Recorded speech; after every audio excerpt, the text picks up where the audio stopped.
On Wednesday, Intertek's board said it was minded to recommend a £60 per share offer from Swedish private equity firm EQT, a £10.6 billion bid that makes Intertek the third FTSE 100 company to accept a foreign takeover this year alone. The FTSE 100 itself closed the session with Intertek shares up sharply, a surface-level reading that suggests the market welcomed the premium. What that reading misses is the direction of the flow beneath it. The session opened the FTSE 100 gaining as Intertek surged more than 10% on the EQT news, lifting the index's headline number. Defense contractor Babcock also moved higher after reporting 10% organic revenue growth and a new £200 million share buyback, its nuclear division up 14% to £2.1 billion, riding the wartime economy.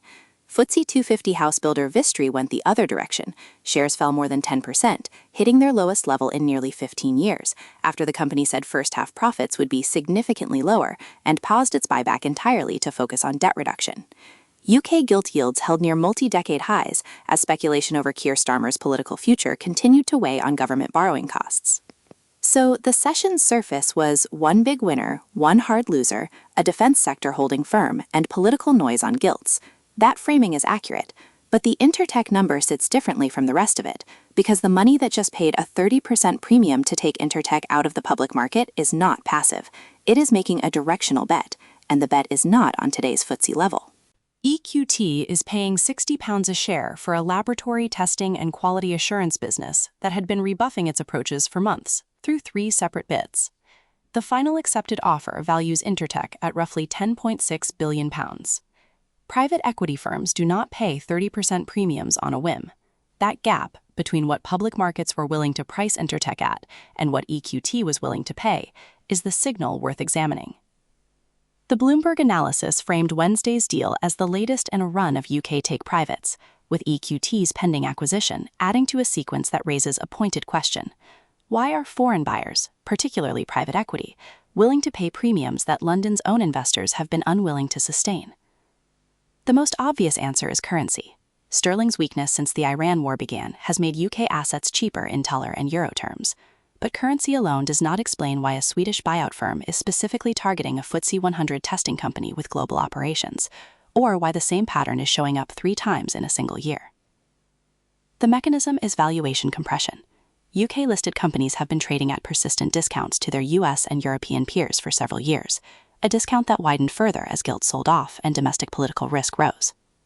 Public market investors, uncertain about the UK's fiscal trajectory, have been pricing in a risk premium. Private equity, with a longer hold horizon and the ability to restructure capital away from public scrutiny, is pricing in the underlying cash flow instead. EQT is not buying UK political risk. It is buying Intertek's testing revenue, which is globally diversified, and shutting the London listing discount in the process. That mechanism works cleanly, but it contains a condition that unsettles it.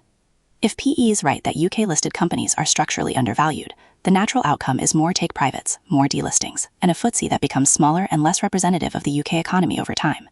And a shrinking, less liquid index creates its own discount, which invites more take-privates. The logic can feed itself. The unresolved question from the Intertek deal is not whether EQT overpaid. It is whether the pace of take-privates is a signal of temporary dislocation or the beginning of a structural re-rating of where UK companies belong. The historical parallel is the post-2016 waves of UK take-privates that followed the Brexit vote.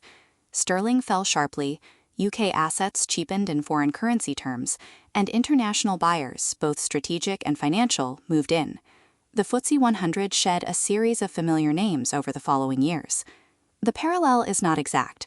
Today's pressure comes from a combination of the Iran war's energy shock, gilt volatility from political risk, and a domestic investment base that has been withdrawing from equities into bonds. But the structural logic is similar enough to be uncomfortable. Wednesday's session offered a narrow cross-section of that logic in real time. Babcock's strong results came entirely from defense spending driven by war, revenue that exists because a conflict is ongoing, not because UK industry is generating organic private sector demand. Vistry's price cuts and paused buyback reflect a housing market where buyers have stepped back, where affordability has tightened, and where the developer's own response is to slow construction. Neither story suggests a domestic growth engine. Both suggest an economy that is currently priced by external forces, the war, the gilt market, sterling, more than by its own momentum. For the FTSE 100 take-private count to stop at 3 this year, one of two things needs to happen. Either UK valuations recover enough to close the gap that PE is currently exploiting, or the political uncertainty suppressing gilt prices resolves in a way that allows domestic institutions to re-engage with equities. The benchmark to watch is the 30-year gilt yield, which Standard Life noted this week has reached valuations last seen this century.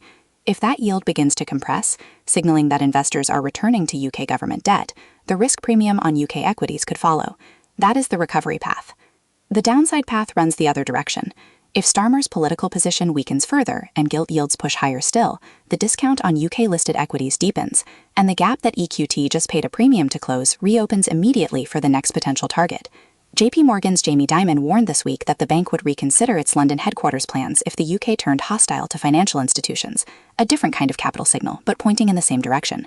The question the Intertek deal leaves open is whether this is a market correcting a temporary mispricing or a market beginning to price something more durable about where London sits in the global capital stack. Every day after the close, we publish a market wrap and key issue analysis. Subscribe to the channel.